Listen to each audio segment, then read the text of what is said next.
Ok, salut les amis, j'espère que tout le monde va bien. Ce soir, je vais vous présenter une vidéo sur comment est parti les fichiers sur Linux. Voilà, donc en Linux, on a la racine. La racine, c'est l'équivalent du c2.anti/slash sur Windows, où vous avez le programme file x86, vous avez les users, vous avez voilà plein de trucs là qui vous permettent de travailler.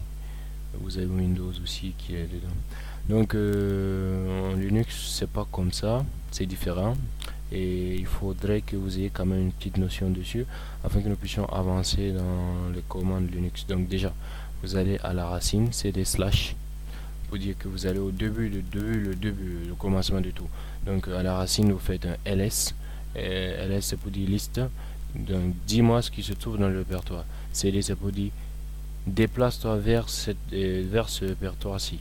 Donc c'était CD, déplace-toi vers le répertoire slash, liste-moi ce qui se trouve dans le répertoire slash. Voilà ce que je viens de faire. Voilà. Et vous voyez qu'on a plein de répertoires. Le répertoire c'est le bleu foncé. Voilà. En général c'est comme ça, de cette couleur-là. Voilà, donc je vais vous expliquer quelques fichiers, quelques répertoires que vous devez connaître, c'est important. Bin. Ce sont les programmes qui sont susceptibles d'être utilisés par tous les utilisateurs. Boot, fichier de démarrage, dev, périphériques tels que la souris, le CD, etc. Les fichiers de configuration sont dedans. Home, le répertoire personnel des utilisateurs, ils enrichissent vos dossiers, vos documents, vos fichiers. Voilà, si vous n'êtes pas administrateur, sont dedans. Lib64, des bibliothèques qui permettent au programme de fonctionner. Médias, vous permet d'accéder aux périphériques amovibles tels que les lecteurs USB et les disques durs externes.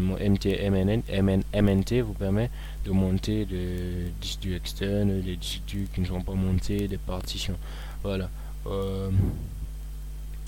Root vous permet voilà, c'est le répertoire personnel du super utilisateur.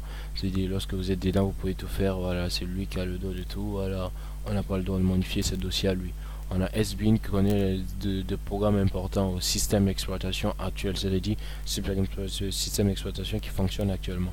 On a un TMP qui est un répertoire temporaire dans lequel on met des trucs. Le programme aussi passe par TMP pour faire ce qu'ils veulent faire. Ensuite, les supprimer USR, ça vous permet de. C'est là-bas que sont stockées toutes les applications que vous voulez installer, que vous désirez installer, que vous avez désiré installer, qui sont déjà dedans. Voilà, voir c'est le fichier de configuration qui permet d'enregistrer ce qui s'est passé sur la machine. Voilà, il contient le fichier .log. Donc c'est globalement ce qu'il y a à savoir sur le répertoire slash et sur Linux. Merci et à la prochaine vidéo. Si vous avez aimé, like et abonnez-vous. On verra la suite selon vos besoins.